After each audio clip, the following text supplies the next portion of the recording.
ñu ngi ci 9h33 moom moo jot ci studio Awa Mbaye on est jeudi 20 juin 2019 léegi rek le 5 juillet jot xam naa 15 jours moo ci war a des Adja Astou Kanana foo toll ci man maa ngi lay siyaar bu baax di nuyu auditeurs yi nga xam ne ñu ngi déglu RFM la radio de toute l'actualité di nuyu waa premier bu baax a baax nga xam ni c'est le palais de l'immobilier waaw kay Ban.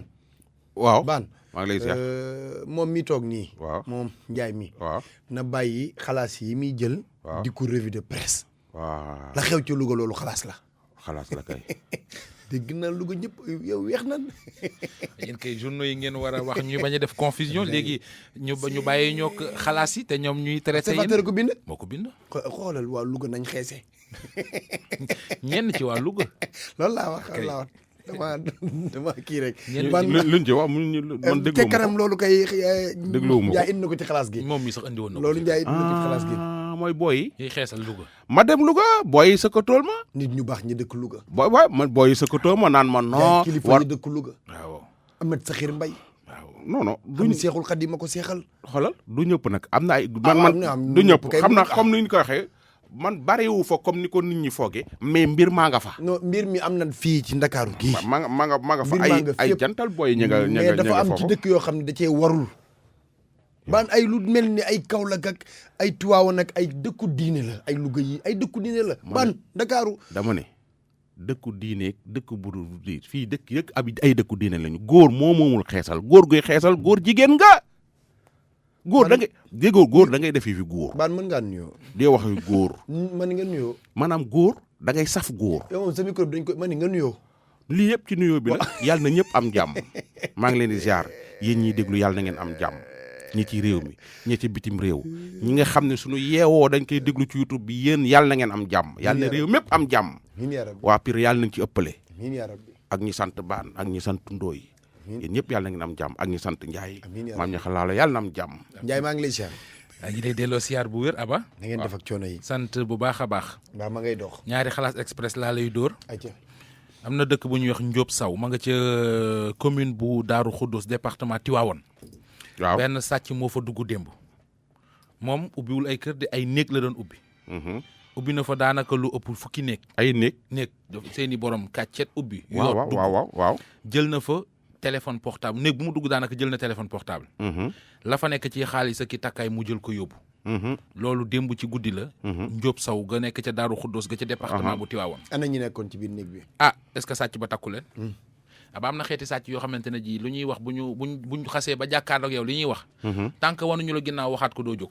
loolu da ñu ñëwee ba tiim la ba wax li ñuy wax. wala ñu wax li ñuy wax teg ko ci buntu kër gi wala buntu bi. tant que wanuñu la gannaaw waxaat ko. doo jóg. moo tax mag ñi di wax su guddi jotee soo leen di tëdd dee leen denc bale yi. baa ngeen di léemu. Njaay bale dañ ciy takk waa kër gi yëpp ba kenn du yëngu ñu sàcc bala ngeen a yeewu 10 heures heure xalaas ngeen di yeewu. ku la wax loolu. kan ku la wax loolu. man borom man damay jonjanteeg borom xam-xam yi lii may wax nii lu am la. waay ban bàyyi ma hôtel yi Njaay bale waay bàyyi ma. dama ne Njaay sénégalais yaa ngi déglu balaa émission bi jeex nit dina la envoyé message ni la lii dëgg la. waaye ma ne hôtel yi amuti bale ban. waaw tegal bale sa buntu kër seet. soo yeewoo sa oto ba doo ko fekk de. na xalaat express bi. Evatra. beneen waaw. Evatra sama Evatra. benn mi waaw wax na la liñ ko def Evatra de lu rëy lañ ko def. loo xamante ne ji moo xam naa ne bu Wareef commencé moom lay doore. Evatra mel na laa wax de jabaru imam. waaw xam nga Evatra mi wax. xam naa Evatra Wore. Awatara Wore. est-ce que xam nga Evatra may wax. magu Mimi la xam naa ko xam naa Evatra. te mu ñuul nii te nekk magu Mimi Tra la. waaw yow xanaa daa am leneen loo bëgg a wax nag yow itam ci Evatra lan la. sama yaay la dégg nga ne man xam naa ko. Awatara Wale. waaw Awatara Wore. waaw. doy na war de ndax mën naa koo wax sax kay comme consoeur la comme collègue la. waaw. doy waar de la def. ne woon naa ko lii dina la dal. waa lan moo ko dal tamit Ndiaye. lu doy waar. Ndiaye li nga def ni mën naa rey nit de. damay xel ñaar te xam nga nit ki mënoo ko waxal leen li même bu dee information la. ba pare war a jàkkaarloog moom. xam nga Eva dafa yaru. Eva comme gis jox na la ci. waaw da nga bëgg a xam mami yaruwul quoi. mami man. sërëm. mami mi ci Wareef. Mimi ok. déggu olof nee na. Linguère. du ma xas kenn waaye dinaa tagg ku baax ba ko bon merem. waaw ma ciy mami doomi wolof la xam na li may waaw wax mais sama sëriñ la nag moom du ma ci sori. nee na woon Ndoye mun lan la Eva def ak lan lañ def Eva. waaw déglu ko. déglu.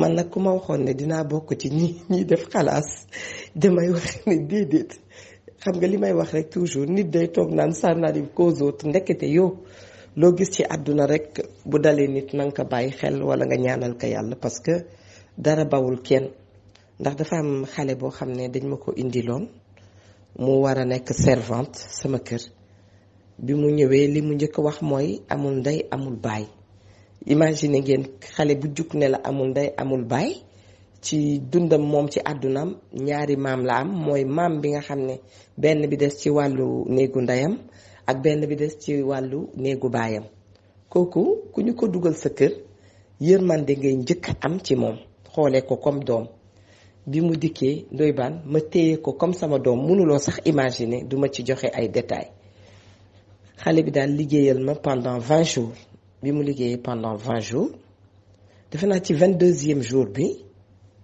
mu xëy di defar néegu xale yi boobu ànd na ñu yóbbu xale yi école ba pare man ak moom mu xëy commencé defar néegu xale yi defar ba ca kanam jékki-jékki daal man ci néegu xale yi maa ngi jëloon benn sac dugal ci xaalis dama dem nelaw sax bàyyi ko fa mais fàtte moo ma jàpp ne kon du foofu la xaalis bi di toog ma ne lii bu ma xëyee suba teel kon ma jëli ko garaawul mais suba teel bi noonu bi mu defaree néeg bi ba pare xam naa muy defar néeg bi rek gis yëkkati sac bi fekk ci xaalis bu toll noonu daal di jël bale yi teg ca kaw lal bi noonu ma ko waxee jël bagage yi dëppaat nag daal di jël sac bi nag génn dem bi mu génnee dem man ma am soxla ci sac bi ñëw di seet xaalis bi seet gisuma xaalis ma dugalaat sama loxo ci biir mu def vide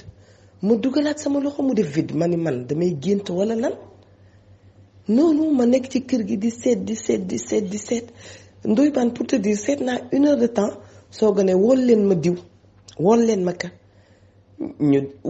ka bi ñu yéeg ci kër gi di seet dem terrasse seet dem ca yoon yu mu doon jaar seet dem boutique seet ma toog 1 heure de temps gisuma ko 2 heures de temps gisuma ko 3 heures de temps gisuma ko ba sànq ba tey fekk 2 jours avant am benn chaîne or bu réer boo xam ne kër gi kenn du fi jël mësul di am luy réer chaîne or bi mu réeree ma ni non du ma wax bu sore parce que gan a ngi fi nigal rek ma bàyyi noonu dina feeñ ci biir kër gi noonu ñu seet gisuñu bi muy dem mu daal di tase ki nga xam ne mooy lingère bi ni ko maman nee na nga jox ma 1,000 ak juróom-benn téeméer maanaam 8000 francs ni ko dama koy dem doxal xaw ma lan lingère bi tam yëkkati xaalis bi jox ko kon maanaam li mu jël ci xaalis daf ko bàyyi ci enveloppe bi daal di génn jël 8000 francs ya wéer beneen bale bu gudd bu mu yoroon pour escalier yi teg ko noonu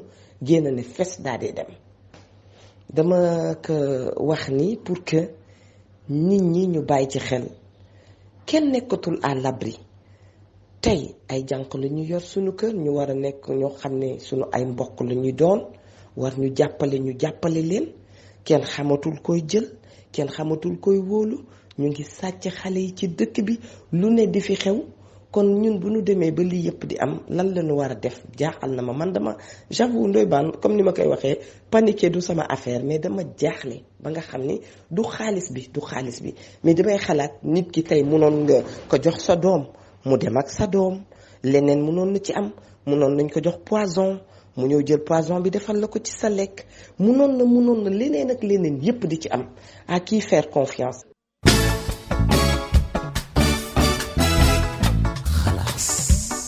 c'est ça. wóop. newoon naa ko nag lii dina la dal yàgg naa ko avertir de. su ñu génnee wareef nit ñi wér ko di ñii di jooy fii nii jooy mën na ko Awa Traoré moytul ñii di ñëw ci buntu rajo bi di jooy. lu tax. non nañ c'est que affaire soo amee problème ñëw ci rajo. ñëwul nga jàkkaarloog nit ki mais bis bu nekk jooykat yi ca Awa Traoré la ñuy dem. ñeneen ñi ñëw ci man. awa su demee lijjanti mu dëgër mu yabal leen ci man. te man su ma la xoolee dafa mel ne man am na moom lu ma yàlla may man moom su fekkee li ngay wax du dëgg man dama koy yëg. yàlla may dara. waaw man damay sentir ni yow mii li nga may wax du dëgg. yaa ñaaw njort rek loolu rek lay dimbali. baax na njaay mii moo la gën a xam li may wax. ban baax na booy wut wàllu fa nga ko yaakaaree fa ngay awale sa gémmiñ. baax na rek. comme ñoom loolu moo leen doy. ba leen ak Awa Traoré. c'est pas la première fois de. waaw mais non. dóor nañ ko ca buntu rajo ba dóor yu métti yoo xam ne ba mu ñëwee dama ko man ko wax naa la li ma lay wax moytul ma jooykat yi ci buntu rajo yi c'est que nit su la mbir ñoree da nga ñëw wax ko ñu suñ ñu mën a saafara mais dugg ca awa sama yaay lii sama papa lii fekk lépp ay kiiw kese la man soo ma nee sama jëkkër damaa def nangam man la jox ma sa numéro jëkkër ma vérifier li nga may wax duñ nangoo joxe seen numéro jëkkër sama jabar damaa def lii jox ma sa numéro jabar ma vérifier sama papa damaa def lii jox ma sa numéro papa ma vérifier il faut ma vérifier li ngay wax lan la waaye Eva soo jooyee rek mu ubbi saak bi yëkkati fukki junni jox la. Man ko Eva man moom koy ku am problème demal buntu FM nga jooy seet. ñiy jooy bu dee fukki junni nga ni naxee nit ñi duñ noppi de. Mais awa nag noonu lay naxee kuy jooy. waaw léegi c'est que nag dafa bëri yërmande ko boo ko xoolee bu toogee ci plateau.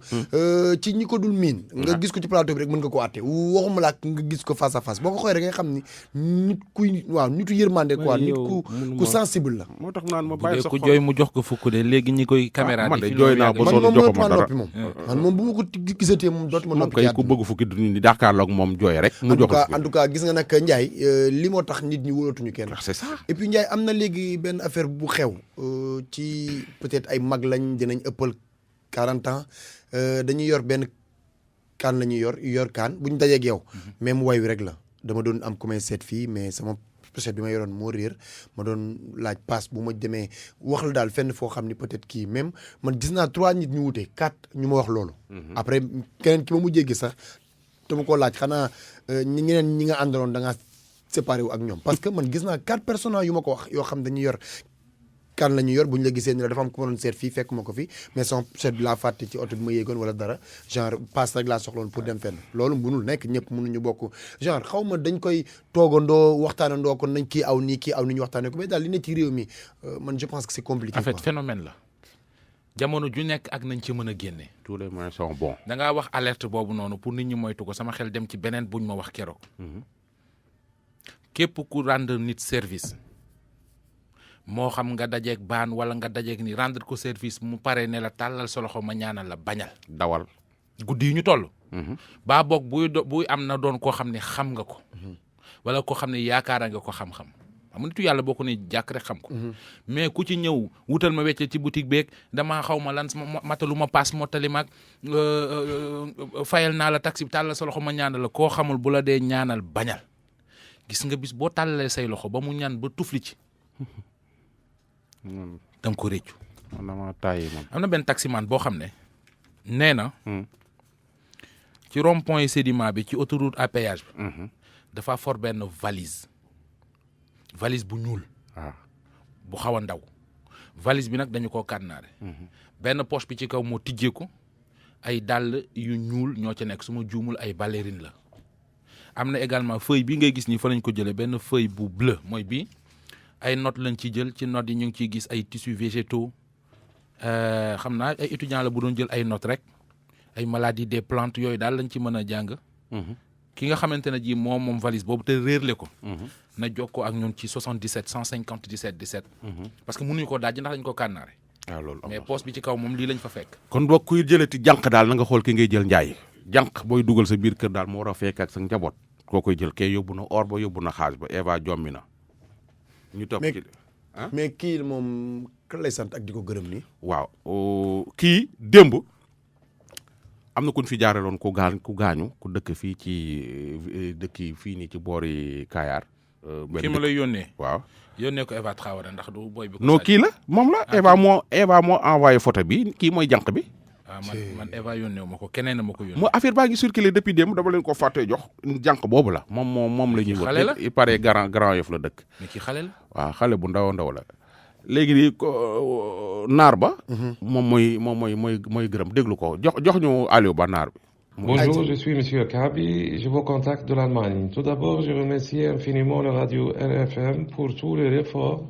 Je passe aussi mes sincères condoléances à la famille de Papa Modou, le jeune homme qui nous a quittés en laissant un grand douleur. Bien sûr, j'aimerais bien remercier aussi Monsieur Seydou qui nous a passé toutes les informations et c'est grâce à lui que nous avons eu contact avec la famille de Papa Modou. Ainsi, un grand merci à monsieur Moshe Doi qui travaille à la présidence. À la fin, j'espère que tout passe comme c'est programmé et que Papa Moudou sera enterré, Inch'Allah, auprès de sa famille. Encore une fois, mes sincères condoléances et salam alaikum.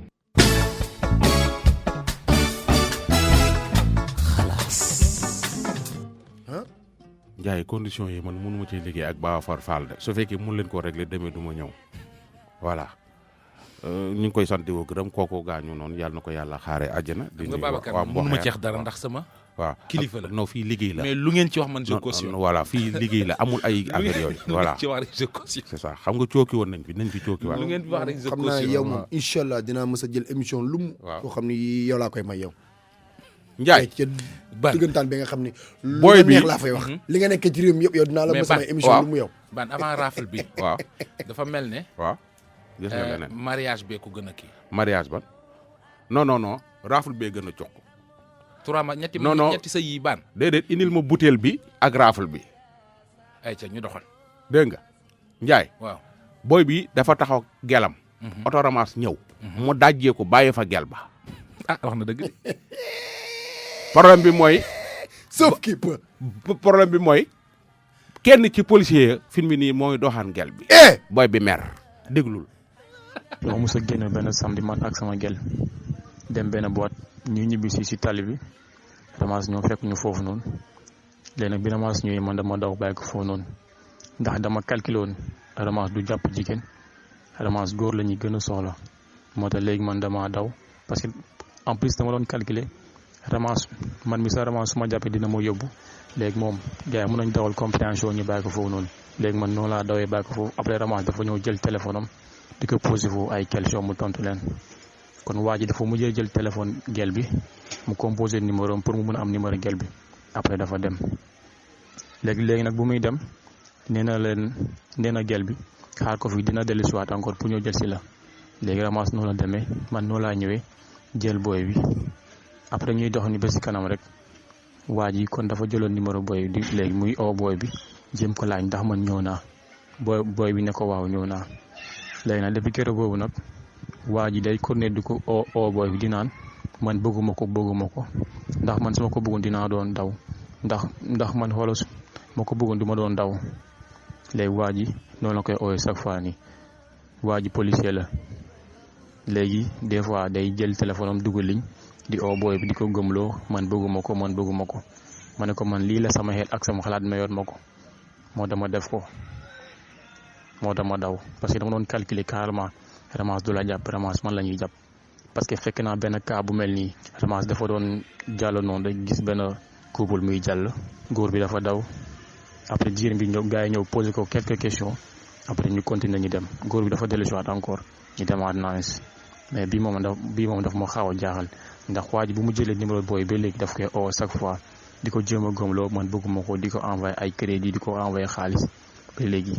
waa ji des fois sax del taar motoom sax mu ñëw ba suñu koñ ngir seeti booy bi waa ji policier la waa ji yemul si liggéeyam waa ji bëgg na nangu sama booy yéen laay déglu seen xalaat ngeen may ma tuuti si xalaat foofu noonu def naa erreur d'accord naa ni ki def naa erreur mais loolu la sama xel ak sama xalaat mayoon ma ko ndax dafa di calcul mental la loolu laa trouvé woon moo dama daw mais nag bi ma dawee dama taaw gis ni que gars yi dem nañ ma dellusiwaat ñëw jël si ko def naa erreur nag dëggantaan lii daal moo métti quoi. waa ji policier la mu bëgg nangu sama gel parce que mu koy oo téléphone.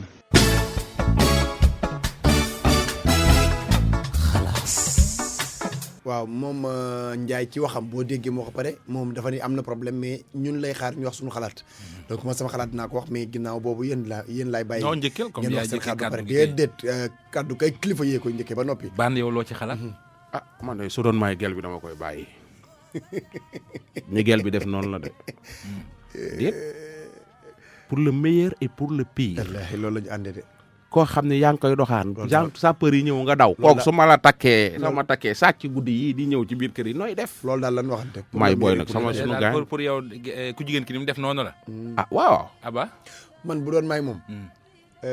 bu ma xasee ba daw du ba ñëwaat. baax gis nga relation moo amul daw. daw ci ay situation mooy financièrement mooy physiquement mentalement waroo daw. lu ñëw da nga war a taxaw gérer ko moom comme xas na daw et policier bi moom na bàyyi attaque yi muy def policier bi ndax policier bu liggéeyee ba wàcc nit la waaw nit la daal motoom waaw sañ naa dem fu ko neex waaw na bàyyi policier bi Policier bi respecté ay sentiment am ndax policier bi waaw dafa gis xale bi mu taxaw mu yërëm ko yërmande googoo daw ci diggante ma xale ba leneen xew ci waaw jeex na na respecté ay sentiment jàmm léegi man xamul ma jaaxal waaw moom gel bi abandonné wu ko de moom moo abandonné waaw kon jeex na lan lay kaas ba pare wëlbatiku moom moo abandonné lan gel lay kaas bu doon may moom dama koy ba may bàyyi xale bu jigéen bi bàyyi ko ba mu toog non moom ma woo chef ñëw ma ne comme daa ragal ramas soo sutuñu rek ñëw day dawaat en tout cas mu abandonné moom gis xale nga- bi abandonné wu ko moom moo abandonné booy bi booy bi mooy saay-saay gis nga Ndiaye am na fan yee passé lu xew Koungheul booy yaa daw de loo xam ne dégguma ci presse bi dégguma ci askan wi dama koy fàtte chaque jour mooy population bi dem di attaquer gendarmerie ba sànni fay xeer ba fay taal ay affaires yi maanaam attaquer gendarmerie ba carrément presse bi kenn waxu ci ah kay